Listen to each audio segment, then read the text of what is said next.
Assalamualaikum warahmatullahi wabarakatuh. Bismillah, alhamdulillah, wassalatu wassalamu ala rasulillah Muhammadin sayyidil mursalin wa ala alihi wa sahbihi ajma'in, amma ba'du.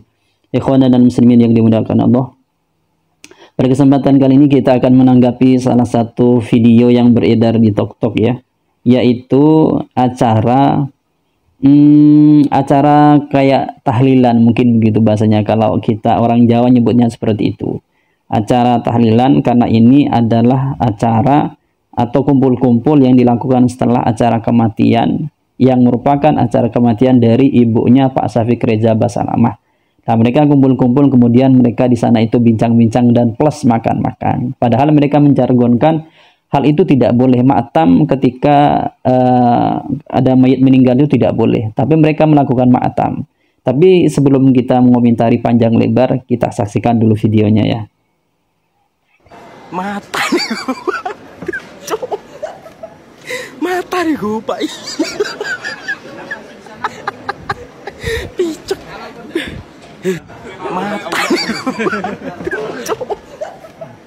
mata nih gue pak jadi kejadian picek mata nih mata nih gue pak picek mata mata.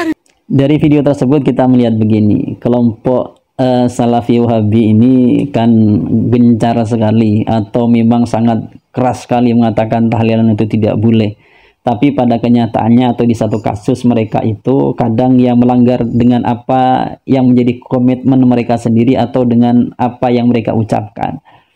Terbukti di dalam video tersebut, yaitu yang mengatakan seharusnya tidak boleh kumpul-kumpul makan bersama ketika ada seorang meninggal atau setelah orang meninggal di rumah duka, itu tidak boleh. Tapi mereka buktinya itu mereka kumpul-kumpul makan di rumahnya Pak Syafiq, yang dikatakan di dalam video tersebut itu adalah ma'atam atau makan bersama atau acara kumpul bareng setelah acara kematian dari ibunya Pak Syafiq Reza Basalamah begitu.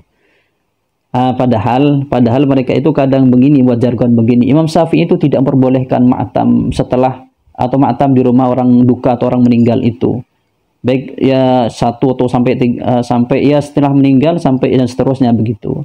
Karena itu kalau begitu makan di saat itu dikhususkan. Mereka berdalih dengan dahulunya Imam Syafi'i. Kalau kita melihat tentang masalah dahulu Imam Syafi'i ini, maka apa yang dilakukan oleh di dalam video tersebut oleh Pak Syafiq Reza Basalamah dengan para kawan-kawan ustaznya itu, ya salah begitu. Sebab kalau kita melihat dari fatwa Imam Syafi'i itu kan mengatakan begini beliau, wa akrahul ma'tamah wa hiya al jama'atu wa lam yakun lahum bukaun wa fa inna dzalika yujaddidul huzna wa yukalliful mu'nata ma'ama madha fihi minal athari.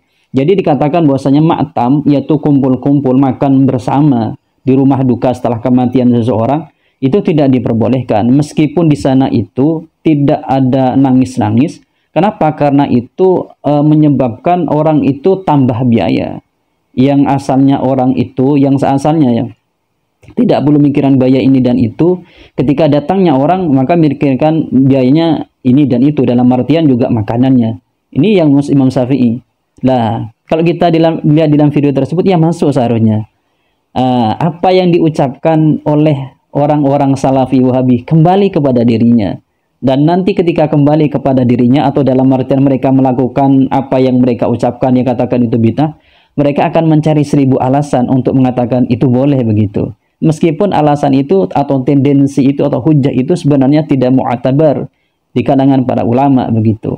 Jadi bahasanya itu ngeles begitu. Inilah pandainya orang-orang Wahabi itu, ngelesnya itu Masya Allah, keren-keren banget itu. Sebenarnya untuk masalah tahlilan atau makan-makan di rumah duka atau di rumah orang yang kematian itu, sebenarnya kalau kita melihat konsep dari gak usah di luar madhab Wahabi ya, di madhab Wahabi sendiri itu sebenarnya ada beda pendapat. Kalau tidak keliru itu Ibnu Baz dengan Syekh Utsaimin itu berbeda pandangan. Ibnu Baz itu masih berpandangannya moderat, dalam artian begini, selama makanan itu tidak dibuat oleh ahlul mayit, kemudian biaya juga tidak dibebankan kepada ahlul mayit, maka hal itu boleh-boleh saja. Meskipun tak bahwasanya makan yang dibuat itu nanti untuk dihidangkan kepada orang yang bertakziah, baik di siang atau di malam hari. Kalau begitu kan masih moderat gitu pandangannya, mengakibat bahwasanya kalau selama tidak memberatkan kepada ahlul mayit itu diperbolehkan. Kan konsep yang ada di hadisnya Jabir itu kan supaya tidak menyibukkan ahlul mayit terhadap hal yang lain. Kalau tidak ahlul mayit disibukkan, maka itu boleh hal itu dilakukan, memberikan makanan atau hal yang lain. Dan juga kalau konsep yang ditawarkan atau hal yang ditawarkan oleh Imam Syafi'i, selama tidak ada mu'nah, takliful mu'nah kepada ahlul mayit, maka itu tidak diperbolehkan. Maka sebenarnya konsep ini dipakai oleh orang-orang Wahabi begitu. Baik itu pandangan oleh syekhnya mereka sendiri, khususnya Ibnu Baz, atau di pendapat di luar ulama di luar kelompok Salafi Wahabi. Tapi ya mungkin picik atau kayak memang mereka tidak mau maju atau tidak mau pintar begitu bahasanya. Yang sudah jelas-jelas ada perbedaan ulama tentang masalah atau penafsiran ulama tentang masalah seseorang berikan makanan atau ma'tam setelah ada orang meninggal di rumah duka gitu. Mereka tidak mau tentang perbedaan itu. Pokoknya mereka bersyukur itu diharamkan, itu bid'ah mungkaroh gitu. Tapi ujung-ujungnya mereka itu melakukannya. Contoh juga di dalam contoh kasusnya Ustadz Yazid Jawas itu. Tidak boleh berdoa di kuburan, tapi mereka itu mendoakan di kuburan begitu. Jangan dijadikan kuburan sebagai tempat ibadah, mereka sholat di kuburan. Itu kan aneh begitu. Mereka mengucapkan satu prinsip yang tidak boleh dilakukan, ini bid'ah mungkar, tapi mereka sendiri itu melakukannya. Kan bisa dipahami begini oleh teman-teman, atau bisa dipahami begini. Ketika orang lain yang mengerjakan oleh kelompok Salafi Wahabi ini dianggap itu pekerjaan bid'ah mungkar ini dan itu. Tapi kalau kelompoknya sendiri atau mereka sendiri yang melakukan, maka mereka mengatakan itu ya itu benar, mereka yang dilakukan adalah cara yang sesuai dengan apa yang dikerjakan oleh Rasulullah, sahabat dan para ulama salafun saleh. Itu kan aneh begitu. Hal yang sama seharusnya dihukumi sama tapi dihukumi berbeda begitu. Itu artinya tidak objektif, tidak jujur secara ilmiah begitu, atau bahasa Jawanya itu karpi dewe begitu.